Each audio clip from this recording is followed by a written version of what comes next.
السلام علیکم، آپ دیکھ رہے ہیں بول نیوز، میں ہوں مونس رضا اور میں ہوں شمائلہ ارشد۔ ہیڈ لائنز آپ نے دیکھی۔ سب سے پہلے خبر یہ ہے کہ مارکہ حق کا پہلا سال مکمل ہونے پر پاک افواج کا اہم پیغام۔ مارکہ حق نے قومی اعتماد کو نئی جدت دی۔ مارکہ حق نے پاک فضائیہ کی جدید جنگی تیاریوں کو دنیا پر ثابت کیا۔ پاک فضائیہ جدید صلاحیتوں کے ذریعے فضائی قوت بن کر ابھری۔ ملٹی ڈومین آپریشنز میں مہارت نے پاک فضائیہ کو فیصلہ کن فورس بنا دیا۔ آپریشنز فضائی جنگ کی تاریخ میں غیر معمولی مہارت کا مظہر بھی تھے۔ پاک فضائیہ کی کامیابیوں نے پاکستانی قوم کا اعتماد مزید مضبوط کیا۔ پاکستان ایک امن پسند ملک ہے اور پاکستان کی مسلح افواج ذمہ دارانہ سوچ کی حامل ہے۔ مارکہ حق کا پہلا سال مکمل ہونے پر پاک افواج کا اہم پیغام۔ مارکہ حق نے قومی اعتماد کو نئی جدت دی۔ پاک افواج مارکہ حق نے ادارہ جاتی عزم کو مزید مستحکم کیا۔ مارکہ حق نے پاک فضائیہ کی جدید جنگی تیاریوں کو دنیا پر ثابت کیا۔ پاک فضائیہ جدید صلاحیتوں کے ذریعے فضائی قوت بن کر ابھری۔ ملٹی ڈومین آپریشنز میں مہارت نے پاک فضائیہ کو فیصلہ کن فورس بنا دیا ہے۔ آپریشن فضائی جنگ کی تاریخ میں غیر معمولی مہارت کا مظہر تھے۔ پاک فضائیہ کی کامیابیوں نے پاکستانی قوم کے اعتماد کو مزید مضبوط کیا۔ پاکستان ایک امن پسند ملک ہے۔ پاک افواج پاکستان کی مسلح افواج ذمہ دارانہ سوچ کی حامل ہیں۔ پاک افواج زندہ باد۔ مارکہ حق کا پہلا سال مکمل ہونے پر پاک افواج کا اہم پیغام۔ بالکل، پاک افواج نے اپنے پیغام میں کہا ہے کہ مارکہ حق نے قومی اعتماد کو نئی جدت دی۔ مارکہ حق نے ادارہ جاتی عزم کو مزید مستحکم کیا۔ مارکہ حق نے پاک فضائیہ کی جدید جنگی تیاریوں کو دنیا پر ثابت کیا۔ پاک فضائیہ جدید صلاحیتوں کے ذریعے فضائی قوت بن کر ابھری۔ ملٹی ڈومین آپریشنز میں مہارت نے پاک فضائیہ کو فیصلہ کن فورس بنا دیا ہے۔ یہ آپریشنز فضائی جنگ کی تاریخ میں غیر معمولی مہارت کا مظہر تھے۔ پاک فضائیہ کی کامیابیوں نے وزیر دفاع خواجہ آصف کا کہنا ہے کہ مارکہ حق کی عظیم فتح نے بھارت کو پاکستان کی دفاعی صلاحیت اور قومی اتحاد کا واضح اور دو ٹوک پیغام دیا۔ مارکہ حق صرف ایک یادگار واقعہ نہیں بلکہ ایک واضح لکیر ہے جو ہمیشہ کے لیے کھینچ دی گئی ہے۔ وزیر دفاع خواجہ آصف نے اپنے ایک بیان میں کہا کہ مارکہ حق پاکستان کی فیصلہ کن عسکری برتری اور فولادیہ قومی اتحاد کا ناقابل تردید ثبوت ہے۔ آئندہ کسی بھی مہم جوئی کا جواب پہلے سے کہیں زیادہ شدید اور فیصلہ کن ہوگا۔ انہوں نے کہا کہ ہماری بری، بحری اور فضائی افواج کی جوابی صلاحیت دشمن کے تصور سے بھی زیادہ تیز اور مربوط ہے۔ بنیان المرصوص کی طرح پوری قوم اپنی مسلح افواج کے ساتھ سیسا پلائی ہوئی دیوار بن کر کھڑی ہے۔ خواجہ آصف کا کہنا تھا کہ پاکستانی نوجوانوں کا شعور اور اعتماد ہماری اصل طاقت ہے۔ وہ جانتے ہیں کہ ملک کا دفاع کیسے کرنا ہے۔ ہمارے لیے صرف ایک یادگار واقعہ ہی نہیں بلکہ یہ ایک لکیر ہے جو ہم نے ہمیشہ کے لیے کھینچ دی ہے۔ جو کوئی بھی اس لکیر کے دوسری طرف ہے اسے یہ بات واضح طور پہ سمجھ لینی چاہیے کہ جو کچھ آپ نے اس وقت دیکھا اس میں ہمارا ضبط و تحمل شامل تھا۔ اگر آئندہ کبھی ہمارے بارے میں کوئی غلط اندازہ یا مس کیلکولیشن کی گئی تو ہمارا رد عمل اس سے بھی کہیں زیادہ شدت سے اور فیصلہ کن ہوگا۔ ہم اس وقت بھی تصادم نہیں چاہتے تھے اور آج بھی ہماری خواہش یہی ہے تاہم کوئی ابہام نہ رہے۔ پاکستان صرف جواب نہیں دیتا بلکہ وہ نتائج کی صحیح سمت کا تعین بھی کرتا۔ مظفر آباد کرکٹ اسٹیڈیم میں مارکہ حق کے حوالے سے پروقار تقریب ہوئی۔ تقریب میں پاکستان کی فتح کا جشن منایا گیا۔ اس موقع پر ثقافتی شو نے بھی میلہ لوٹ لیا۔ وزیر اعظم آزاد جموں کشمیر نے تقریب سے خطاب کیا۔ اس موقع پر رنگا رنگ آتش بازی کا بھی مظاہرہ کیا گیا۔ Regardless of the multi-layered and multi-dimensional threat piled up against us, we stand united and reassured. معزز حاضرین، بنیان المرصوص کا تصور ہمیں قرآن کریم سے ملتا ہے کہ مضبوط دیوار جس میں ہر اینٹ دوسرے کے ساتھ۔ لیفٹیننٹ کرنل خالد حسین شہید کی نماز جنازہ چکلالہ گیرجن راولپنڈی میں ادا کر دی گئی۔ ISPR کے مطابق نماز جنازہ میں وزیر اعظم شہباز شریف اور فیلڈ مارشل آصف منیر نے شرکت کی۔ وفاقی وزراء، اعلیٰ سول اور عسکری حکام سمیت شہریوں کی بھی بڑی تعداد موجود تھی۔ وزیر اعظم شہباز شریف نے لیفٹیننٹ کرنل خالد حسین شہید کو شاندار خراج عقیدت پیش کیا. شہید کی غیر معمولی بہادری، فرض سے لگن اور مادر وطن کے دفاع کے لیے ثابت قدمی کی ستائش کی گئی.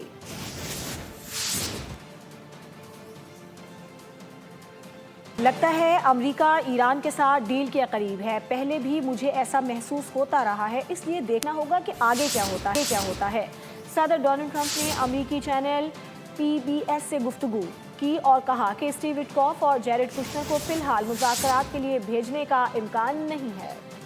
انہوں نے کہا کہ چین کے دورے سے پہلے جنگ کے خاتمے کا معاہدہ ہو جائے گا. یہ بھی ہو سکتا ہے کہ ایران اپنا زیادہ افزودہ یورینیم امریکہ کے حوالے کر دے. میرے خیال میں جنگ کے ختم ہونے کے امکانات بہت زیادہ ہیں. اگر یہ ختم نہ ہوا تو ہمیں دوبارہ ان پر شدید بمباری کرنی پڑے گی. ایران کو کبھی جوہری ہتھیار حاصل کرنے نہیں دے سکتے.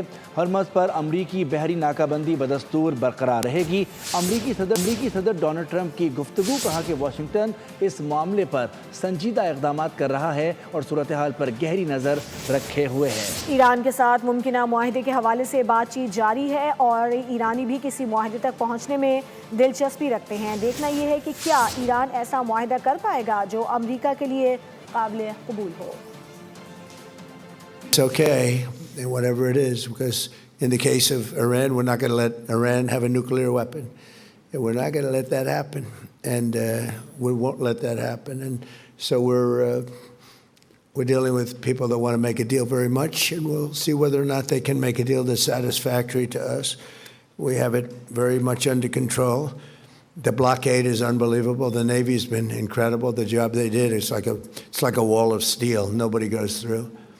In particular, the Iranians, they're not getting anything through one way or the other, so they're out of business. And we'll see whether or not they are agreeing. And if they don't agree, they'll end up agreeing shortly thereafter. Iran اور امریکہ کے درمیان کشیدگی میں کمی آنے لگی. پاکستان کی درخواست پر امریکی صدر ڈونلڈ ٹرمپ نے آبنہ ہرمز پر پروجیکٹ فریڈم روکنے کا اعلان کر دیا. ٹروتھ سوشل پر بیان دیا کہ ایران معاہدے پر راضی ہوا تو ہرمز سب کے لیے کھول دیں گے. ادھر امریکی وزیر خارجہ نے بھی آپریشن ایپیک فیوری کے تمام مقاصد حاصل ہو جانے کا اعلان کر دیا. کہا کہ ایران کے خلاف تمام مقاصد حاصل ہو گئے، اب امن کے راستے کو ترجیح دیں گے. پاکستان کی ثالثی کی کوششیں رنگ لانے لگیں. فریقین کے درمیان برف پگھلنے لگی. دونوں اطراف سے لہجہ نرم ہونے لگا. پاکستان کی ایک اور درخواست ڈونلڈ ٹرمپ نے مان لی. آبنہ ہرمز پروجیکٹ فریڈم روکنے کا اعلان کر دیا. ساتھ ہی ہرمز کی ناکہ بندی جاری رکھنے کا بھی فیصلہ کر لیا. کہا کہ جہازوں کو محفوظ گزرگاہ ملے گی. عالمی منڈیوں میں تیل کی ترسیل پر مثبت اثرات ہوں گے. ٹرمپ نے اس کے بعد ٹروتھ سوشل پر بھی بیان داغ دیا. بولے ایران معاہدے پر راضی ہوا تو ہرمز سب کے لیے کھول دیں گے. ساتھ ہی ایران کو دھمکی بھی دے ڈالی. بولے اگر ایران معاہدے پر راضی نہ ہوا تو بڑے حملے کیے جائیں گے. ایران پر حملے پہلے سے کہیں زیادہ شدت سے شروع ہوں گے. ادھر امریکی وزیر خارجہ مارکو روبیو نے بھی آپریشن ایپیک فیوری کے تمام مقاصد حاصل ہو جانے کا اعلان کر دیا. بولے ایران کے خلاف تمام مقاصد حاصل ہو گئے، اب امن کے راستے کو ترجیح دیں گے. امریکہ اور ایران معاہدے کے بہت قریب آ گئے. امریکہ کو ایران سے چند اہم نکات پر حتمی جواب کا انتظار.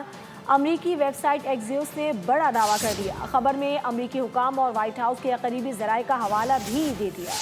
لکھا کہ امریکہ اور ایران کے درمیان جنگ کے باقاعدہ خاتمے اور ایٹمی مذاکرات کے نئے فریم ورک پر اتفاق کے لیے ایک صفحے پر مشتمل مفاہمتی یادداشت تیار کر لی گئی ہے. ایران اور امریکہ کے ایک پیش پر آنے کا امکان براہ راست مذاکرات کی ایک بار پھر راہ ہموار. امریکی ویب سائٹ ایکزیوس نے بڑی خبر دے دی. خبر میں امریکی حکام کا حوالہ بھی دے دیا. لکھا کہ امریکہ اور ایران کے درمیان جنگ کے باقاعدہ خاتمے اور ایٹمی مذاکرات کے لیے نئے فریم ورک پر اتفاق کے لیے ایک صفحے پر مشتمل مفاہمتی یادداشت تیار کر لی گئی ہے. ذرائع کے مطابق فریقین اس وقت معاہدے کے اتنے قریب ہیں جتنا جنگ کے آغاز سے اب تک کبھی نہیں رہے تھے. امریکہ کو اگلے 48 گھنٹوں میں ایران کی جانب سے چند اہم نکات پر حتمی جواب کا انتظار ہے. اگرچہ ابھی کسی دستاویز پر دستخط نہیں ہوئے، لیکن صدر ڈونلڈ ٹرمپ کے قریبی مشیر جیرڈ کشنر اور اسٹیو وٹکوف ایرانی حکام سے براہ راست اور ثالثوں کے ذریعے مسلسل رابطے میں ہیں. امریکی تجاویز پر غور کیا جا رہا ہے۔ ترجمان ایرانی وزارت خارجہ اسماعیل بقائی نے تصدیق کر دی۔ بیان میں کہا کہ ہم امریکی تجاویز پر کسی نتیجے پر پہنچنے کے بعد پاکستان کو اپنا موقف بتائیں گے۔ ہم اپنی پوزیشن سے متعلق پاکستان کو آگاہ کریں گے۔ پاکستان نے خطے اور دنیا میں نئی تاریخ رقم کی۔ ایران اور امریکہ کے درمیان مذاکرات میں فریق عارضی جنگ بندی پر متفق ہوئے۔ ایران اور امریکی قیادت کا مشکور ہوں۔ وزیر اعظم شہباز شریف کا چھٹی بین الاقوامی پیغام اسلام کانفرنس سے خطاب۔ انہوں نے کہا کہ فیلڈ مارشل نے فریقین میں جنگ بندی اور مذاکرات کی میز پر لانے میں اہم کردار ادا کیا۔ دنیا نے پاکستان پر تاریخی اعتماد کیا۔ پختہ عزم کے ساتھ ہم نے بات چیت کے دروازے کھولے۔ امید ہے بات چیت جلد دیرپا امن میں بدلے گی۔ ایران کی قیادت اور امریکہ کی قیادت کا ہم سب شکریہ ادا کرتے ہیں، جنہوں نے پاکستان کی دعوت پر وہ یہاں پر تشریف لائے اور پھر عارضی جنگ بندی پر متفق ہوئے۔ یہ ہے وہ اعتماد، تاریخی اعتماد جو کہ دنیا نے پاکستان کے اوپر کیا۔ میں سمجھتا ہوں کہ حالیہ تاریخ میں اس سے کوئی شاندار مثال نہیں ملتی۔ بالکل فیلڈ مارشل شہید عاصم منیر کا خاص طور پر ذکر کرنا چاہتا ہوں، جنہوں نے فریقین کو جنگ بندی اور مذاکرات کی میز پر بٹھایا، ان کو قائل کیا، اور پھر میں اس بات کا گواہ ہوں کہ انہوں نے شبانہ روز بھرپور کوششیں کی جو کہ ابھی تک جاری۔ خلیج عمان میں امریکی فورسز کی ایرانی پرچم بردار آئل ٹینکر کے خلاف کارروائی۔ سینٹکام نے بیان میں کہا ہے کہ ٹینکر نے ناکہ بندی کی خلاف ورزی کرتے ہوئے ایرانی بندرگاہ جانے کی کوشش کی۔ MT ہسنا کو متعدد وارننگز جاری کی گئیں۔ عملے نے احکامات ماننے سے انکار کیا۔ امریکی نیوی کے F-18 سپر ہارنٹ طیارے کی گن فائرنگ سے ٹینکر کا رخ موڑ دیا گیا۔ USS ابراہم لنکن طیارہ روانہ کر کے کارروائی انجام دی گئی۔ کراچی کی بات کریں گے، جہاں اسٹریٹ کرائم کی وارداتیں تھم نہیں سکی ہیں۔ گلشن معمار میں موٹر سائیکل سوار ملزمان نے شہری کو لوٹ لیا۔ واقعے کی CCTV سامنے آ گئی۔ فوٹیج کے مطابق نوجوان شہری گھر سے دفتر کے لیے نکلا ہی تھا کہ اسی دوران دو موٹر سائیکل سوار ملزمان گلی میں داخل ہوئے اور اسلحے کے زور پر اسے روک لیا۔ پولیس کے مطابق ملزمان نے شہری سے موٹر سائیکل اور موبائل فون چھینا اور صرف 30 سیکنڈز میں واردات مکمل کر کے بآسانی فرار ہو گئے۔ ملزمان کی تلاش کے لیے چھاپے مارے جا رہے ہیں۔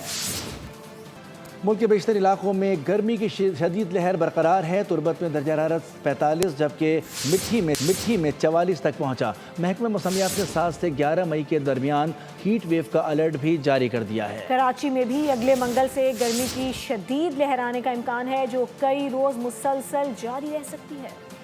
ملک کے بیشتر علاقوں میں گرمی کی شدید لہر جاری ہے۔ تربت میں درجہ حرارت 45 جبکہ مٹھی میں 44 تک پہنچا۔ محکمہ موسمیات نے 7 سے 11 مئی کے درمیان ہیٹ ویو کا الرٹ بھی جاری کر دیا۔ کراچی میں بھی اگلے منگل سے گرمی کی شدید لہر آنے کا امکان ہے، جو کئی روز مسلسل جاری رہ سکتی ہے۔ ملک کے کئی شہروں میں 7 سے 11 مئی کے درمیان ہیٹ ویو کا امکان ہے، محکمہ موسمیات نے خبردار کر دیا۔ سندھ بلوچستان کے مختلف شہروں میں درجہ حرارت 46 سے 50 ڈگری تک جانے کا امکان ہے۔ جنوبی پنجاب خیبر پختونخوا کے میدانی علاقوں میں درجہ حرارت 43 سے 47 تک جانے کا خدشہ ظاہر کیا گیا ہے۔ اسلام آباد، راولپنڈی، مردان، نوشہرہ، پشاور میں درجہ حرارت 39 سے 43 تک جانے کا امکان ہے۔ اگلے ہفتے سے کراچی میں بھی شدید گرمی کی لہر آنے کا امکان ہے۔ منگل سے شروع ہونے والی یہ لہر کراچی میں کئی روز جاری رہ سکتی ہے۔ سبسکرائب کریں اور بیل دبائیں تاکہ کوئی خبر رہ نہ جائے۔